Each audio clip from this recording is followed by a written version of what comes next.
I wanted to do a show. A new show. A show that shows the real me. The show that shows the real Nerf. A show that really breaks out almost in a Gonzo kind of fashion. Now, this is the 30th episode of Nerf News from the Owl Ranch, and I wanted to show, for the intro of the show, what video convinced me I'm calling this the Owl Ranch. I'm calling this the Owl Ranch. Nerf News from the Owl Ranch was influenced by three things. One, my earlier shows, drinking Nerf News, smoking Nerf News. Those were shows that I had done previously. And it really evolved into this. But it was this video that really told me this should be the direction of the show. Here, check this out. Get up! You fucking jump after you get. Let me treat them aside. Hard shot, you asshole! The people who did this Declaration of Independence and the Constitution were good people. Hey, like this! And it's a good place. They're very rare in the middle of it, right up on the mountain. If this bitch wants to bitch about his cows over here, and shoot a Bayro, it's our country. It's up there. It's not a bunch of used car dealers from Southern California. Democracy, you have to be a player. You got to be a player, man. That's exactly right. You got to be a player. That's it. So today we're going to be a player. As I have been a player of Nerf for a long time, I like to pass that knowledge on to you. As I've been a modder for a long time, I like to pass that to you. As I have had perspective for a long time, I like to pass that to you. And so at any rate, welcome. This ought to be a really, really good episode. Don't you love it when you go to review stuff on Facebook and you open up Facebook and right there is exactly the first thing you want to show people? So Igor Moroz made this Sledgefire stock adapter for the Chronos. Much needed, because the problem is that, okay, like this one, for example, it has a Sledgefire stock. You guys all remember that? Yep. Because you have to glue it in there, and it's not removable, and it could be much better done. And what he did is he made a 3D printed adapter that would actually fit a Zombie Strike stock on there. Here, let me show you. Let me show you for a sec what the Carbine Chronomag is like. I was the first one to do it, of course. I was the first one to make the Chronomag as well, but it is much needed, because otherwise, blaster just, you know. Otherwise, your blaster looks kind of like this, and you have a long barrel and everything, okay? But yeah, you just basically, that's it. And a lot of people like this. It's like a big Desert Eagle pistol with like big, huge barrel on it. It's cool, but I kind of like this better. But this has two problems. One, it's short. Now I'm used to firing, you know, SMGs, that sort of thing. Things with carbine stocks on them, no big deal, no problem. But this one gives it a little more length to it. And it also, because instead of being in the grip, it's actually outside of it. It sets it a little lower. I think that's perfectly fine, but you may want some more cheek rest, because then instead of being like down here, you can be like up here. Yeah, I could see the point of that.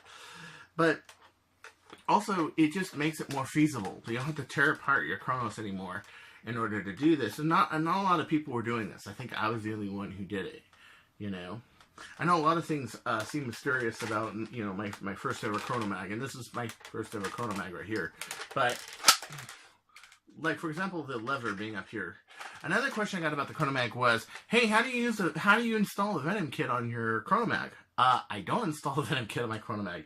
That's an actual magwell. Yeah, that's an actual Jet Blaster's magwell. Why do I do that? Well, because Jet Blaster's magwell is molded. Okay, it's molded ABS. It's not going to melt in the sun or whatever and warp. And I really don't want that to happen. Now, like on a Mauser fire, it's really important because you're changing that middle position of the blaster. Here, let me show you. And it's becoming part of the structure. And I don't want to compromise that. So, yes, I know there are a shortage right now, but I need them in order to really do my mods, because if I can't, then I really don't want to stick with 3D printed. You know, I get a complaint like, oh, well, I left my blaster in the sun. Can you fix it? No, it's actually laminated to the whole frame. I can't really fix it. All I can do is hit it with like a sandpaper and maybe sand it, whatever. And I don't really want to do that. So I just decided right off the bat, I'm just going to do it my way. Another thing is, okay, why do you have the magazine release in the front? Why not the back? Wouldn't it be more useful if it was in the back? Oh, sure. Well, unless you're holding it like this, and that's actually more feasible, than if you're using the front of the blaster to hold it like a carbine, that actually works better. Rather than trying to hit it with this finger over here. So let's say, for example, look how far away that is for your finger, okay? You would either have to hit it with your hand, which having it in the front works anyway, or you'd have to hit it with this hand, and you would have to disengage your finger entirely from the trigger in order to do that. And you could do that, but I much better was like, this is going to be a two-handed primary. I'm going to sight it. I'm going to shoot it. I'm going to shoot people from really far away with this, so I might as well just, that's it. That's all. Really good work, Igor. This looks really, really wonderful. So you think 3 sets of flywheels is cool, right? 3 sets? Well, here's Epic Whale, and he's going to use 6 sets! That's right, man. This guy is closer to making a freaking heavy machine gun than anybody. Epic Whale's got his own page, his own everything, and he's got some serious drone motor action. I mean, woo!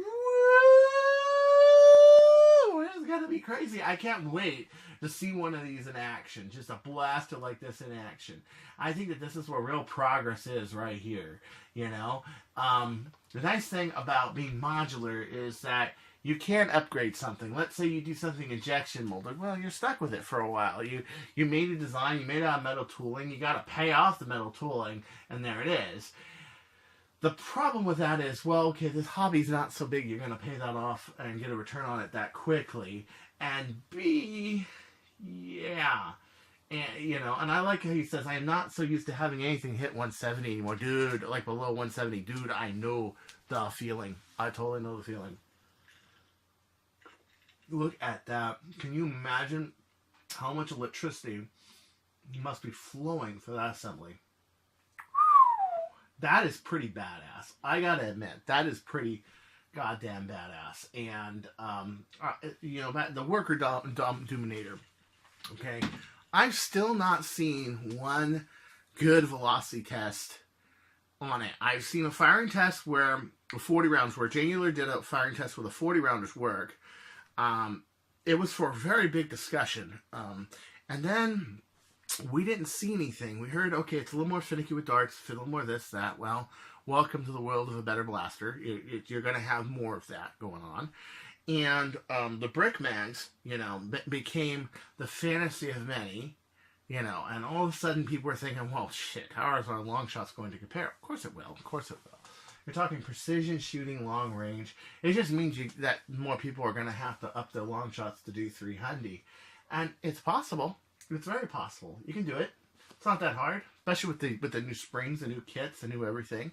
And then we didn't see anything. I mean, nothing on it. I was expecting by now, I would know published figures of the Dominator. A lot of people think the battery doors are too small. At the very end of it, it ends. Jangular would know more than me about it, because Jangular's a flywheel guy. Nobicon would know better than me. Both of these people covered the Dominator. And, I think it's one of those things that need more work. But I love to see the fact that even though the Dominator is out, people like this are still going strong. Just because that becomes commercially available, we're not at the end here. We're not. We're just touching the ceiling of how far we can take this. And remember, modding is like Disneyland. It is never complete. As long as there are smart enough people and there's improvements to be made, it's gonna develop. Yeah, I mean, in 10 years, I can't wait to see this hobby and what's it's developed into and what is it doing. I can't wait. It's gonna be really, really cool. But look at this, still going strong. Epic Whale on Facebook. He's got his own page. Go check it out. Yeah, I've seen a lot of commentary lately. Blaster you got looks nice there. China, what are you doing? Ah, would it be a shame if I'm China? No, don't you dare, America says. Copied it and made it better. You bastard. Yeah. So they have this thing with this FDL, and they take it and they copy it. And there's not a Chinese FDL around, whatever. But there was one blaster that was copied, kind of copied. I gotta say it's a development. It is a newer blaster, whatever. It's kind of what happened with, like, Slugs, Caliburn, and SAB kind of taking it and building on top of it. What they had found. Only they were not using the same shared files and everything. I believe this is a blaster on its own. And I see a lot more of this overseas manufacturer stigma that's going on. This right here is basically like an MHP. It looks a little more like an Uzi, and they have made some changes of it. You can see it's not really firing all that fast, okay, but it's using the Katana mags, or something like a Katana mag. Actually, that looks like a Volpo mag. And yeah, so you can see a lot of this stuff, Worker will hear about it and they'll copy it, or another Chinese company will hear about it and copy it.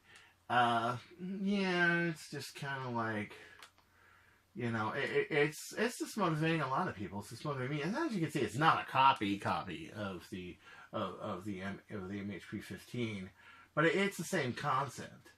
We do something, we publish it to show that we did it first, and somebody else does something similar, but not the same. This one looks a little bit more like the Uzi, to be honest.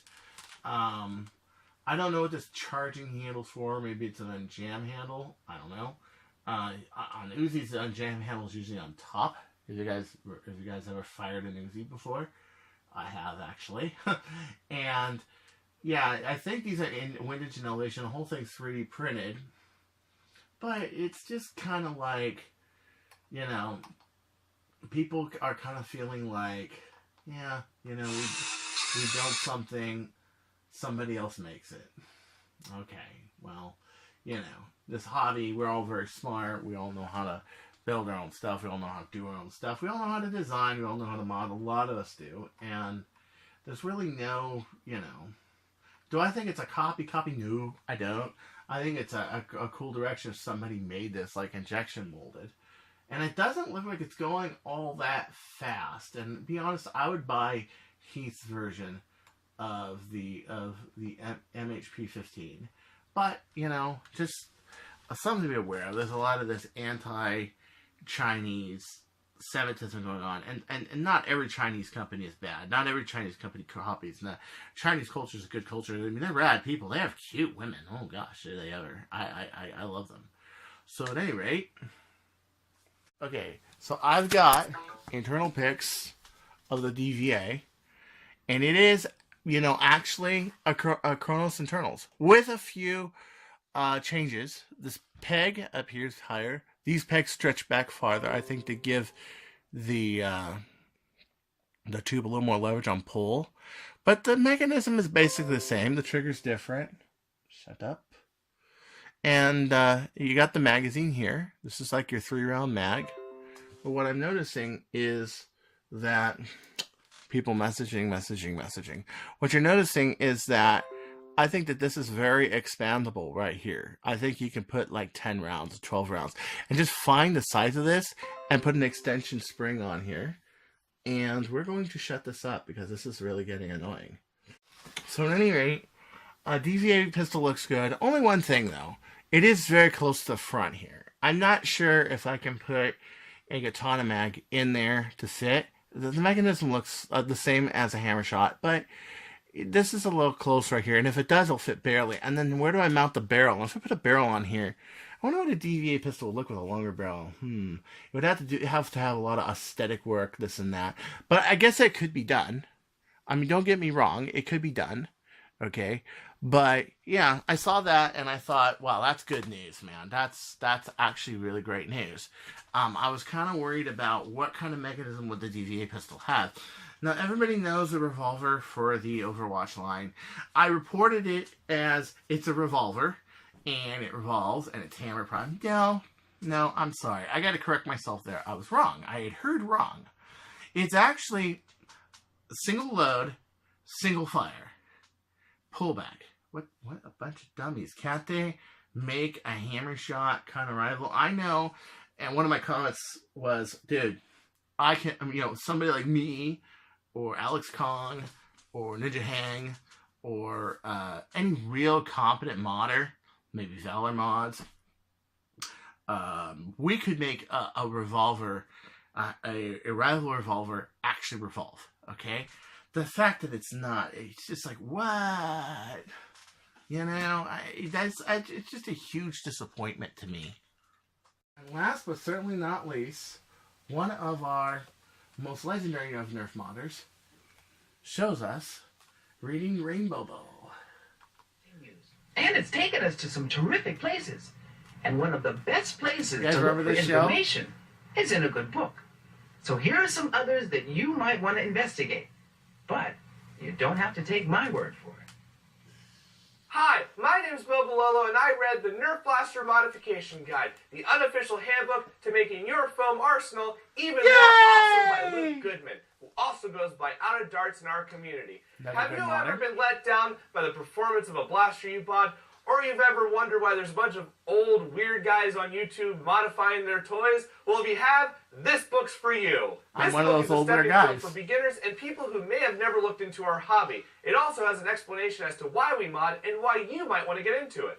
Each chapter goes over a small part of modding. Chapter 1, for example, covers the basics of getting started and goes over some of the more commonly used tools like screwdrivers and epoxy putty, as well as some of the things that you might not have thought about using, like craft foam and paper cups.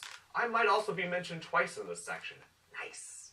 Other chapters include soldering basics, lipo safety, and information about voltage, amperage, and why they matter, which is pretty important for newcomers to our hobby to be informed about. And another chapter goes over some of the blasters you will experience along with your modding journey. But of course, this wouldn't be a book about modding without some examples of simple mods you can do. Included are a Retaliator spring upgrade, a basic strife rewiring guide, and a simple guide to painting your blaster. This book has vibrant pictures, simple to follow instructions, and was written by an active member of our community, so I think he knows what he's talking about. See, I like this. It's a good book. It's good for people that don't know anything about modding, that, you can give to somebody for Christmas, and instead of saying, oh, ask this guy, or watch this video, or do this, it's an actual book. It's an actual published book. Who said print was dead? It's not. Because, quite frankly, this breaks it down real easy, and I like the fact that Babalolo breaks it down. He tells us about the book. He shows us.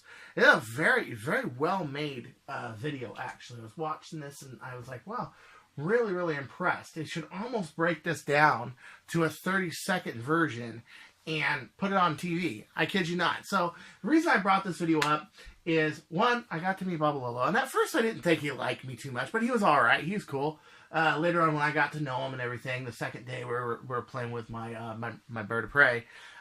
If you still want one of those, let me know. I'll work on it.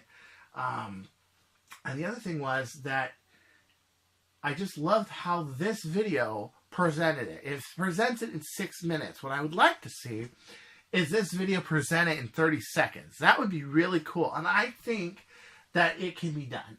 I love the Atari shirt. Does anybody remember the first Atari? I remember my first Atari. And I love being one of those weird old guys who mods, Yes, I'm one of those people, And I really hope that this breaks things more into the mainstream, but makes it easier for people to understand the mods. And the book is not just a simple beginner book. It actually explains a lot of really good stuff, a lot of really great things. I thought it was more a beginner's book before I saw this video. And now I'm like, wow, this is actually a good book. Very, very cool. Like one that can actually get you to the upper level of modding, and then to a point where you're designing mods and everything, you can move on from there.